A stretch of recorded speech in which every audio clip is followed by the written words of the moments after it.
everybody. It's great to be back with you during this season of Easter. And I'm sure you must have heard about William Thompson. He was a great philosopher and a writer, and he was also a great influence on Marxism.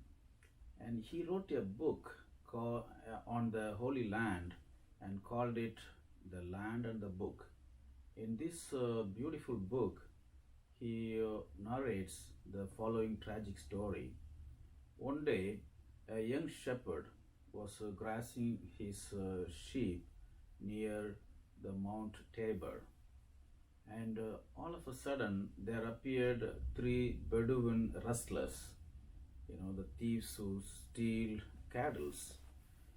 And when those rustlers appeared, the young shepherd knew what he was up against.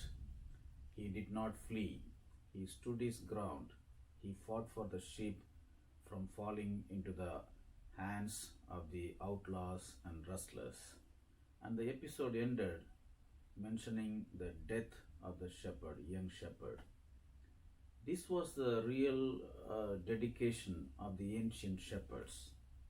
And this dedication of the shepherds inspired the biblical writers very much, that they started calling God himself the shepherd. And that's why in the Psalms we see the psalmist calling God himself as the shepherd. Psalm 23 says, "The Lord is my shepherd, there is nothing I shall want. Even though I walk in the valley of darkness, I shall not be afraid." So this is how much the biblical writers were inspired by the shepherds. And in the ancient times, especially the biblical times, the religious leaders of Israel were also called the shepherds because they took the place of God. They represented God himself. So they were also known as the shepherds.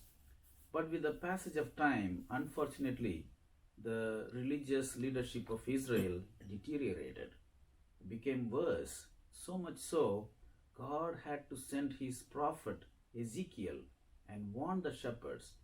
And God says in the following verse and warns them, "You shepherds of Israel, you do not care for my sheep.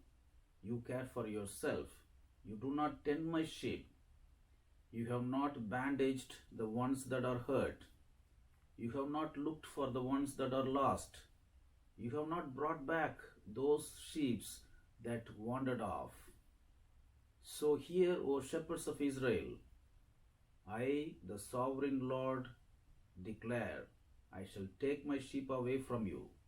I shall give them a king like my own servant David, and he shall be their one shepherd, and he will take care of them." My dear friends, this is the promise of God given in the book of Ezekiel, 34th chapter.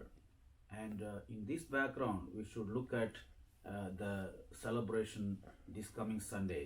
This coming Sunday, we are celebrating the Good Shepherd Sunday.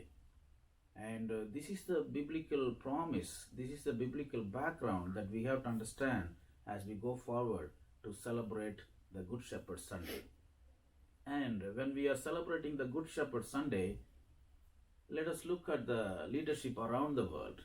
Sometimes the leadership around the world is not at its best.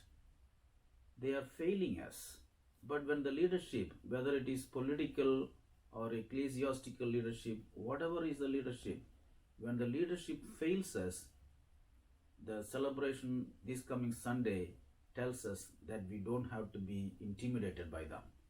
Still we have the Good Shepherd Jesus, and trusting in his promise, we can always go forward in our journey towards the eternal Jerusalem. Have a great day.